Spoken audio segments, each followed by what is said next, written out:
it's back to school week. I'm trying to figure out which is my good side based on that last segment. It is the time of year when parents send their kids off for another school year, and we here at Your Morning are here to help. We are launching back to school week, as you just saw. First up, we are looking at tech that is sure to make the process a little bit easier regardless of your student's age. Tech expert Avery Swartz is with us. Welcome, and thank goodness you're here. Oh, thank you. Tech is important for kids all the way from kindergarten right through to grade 12 Absolutely. now. It's a part of everybody's life now. Yeah, so I brought in a few things to show you for kids for all ages. Okay. So the first thing I want to show is actually for the little kids, and they're down here. This is called Lil Tracker, and this is a Canadian company. Okay. And these are GPS tracking watches, which I know sounds a little, a little scary, but this is kind of an interesting concept. So let's say you've got a grade school kid. Maybe this is the first year that they're allowed to walk to school by themselves. Okay. Or maybe this is the first year that they're allowed to go to the park with their friends after school before coming home. And parents might want to check and see where they are. So Little Tracker has a GPS-enabled watch. The kid wears it. And then for the parent, you can see where your child is on your phone. You can bring up a map, see where they are. It also has an emergency SOS button, so the kid can press it if they're in trouble. It will call the parent and anybody else that you assign in the contact. It'll also send you an alert if they leave. You can create like a geofence boundary of where your children are allowed to go. It will send you an alert if they leave that boundary. So it gives just a little bit more peace of mind in the back to school season. Sure, all right, I get it.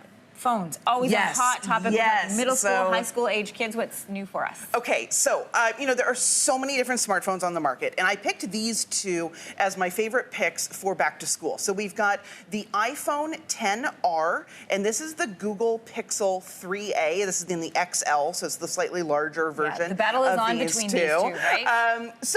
Why I love these two phones is that they are both the the more value-based version of their larger cousins. So the iPhone XR has a lot of the same features as the iPhone X, the Face ID, wireless charging, waterproof, all that good stuff. Really good camera. Really good camera. So does the Pixel 3a. So this has the night sight feature, Google Assistant, all that stuff. But I've got some tips for you if you're shopping for a smartphone. So my number one tip, honestly, is can you wait?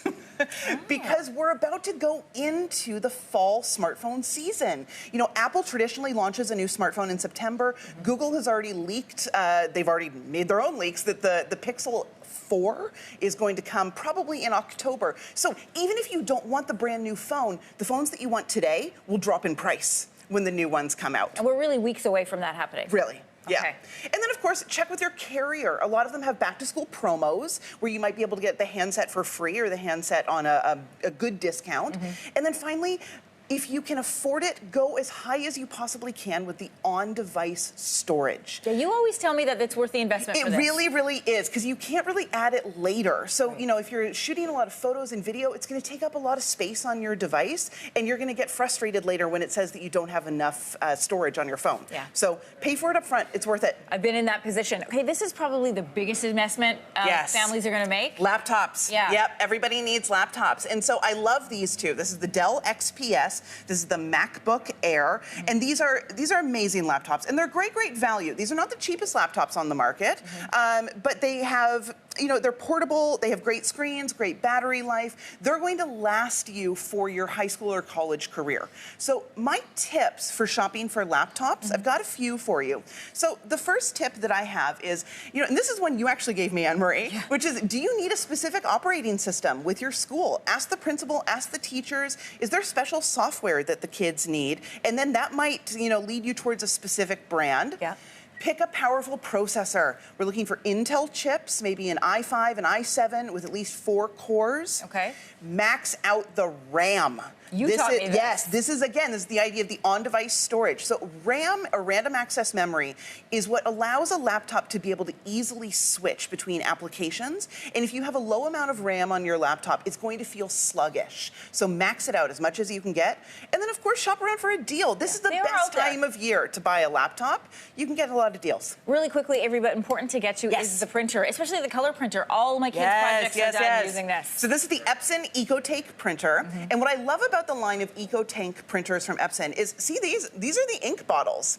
So this is a cartridge-free printer. What this means is you actually pay a little bit more money up front, but it comes with all of this ink. You fill it up when it needs more. It's easy. It doesn't make a mess, I promise. Okay. And you can use this printer for up to 2 years without needing to buy a single, refill pack. You don't need ink cartridges, so you're really going to save in the long run. This is a great tip. Avery, thank you so much. You're welcome.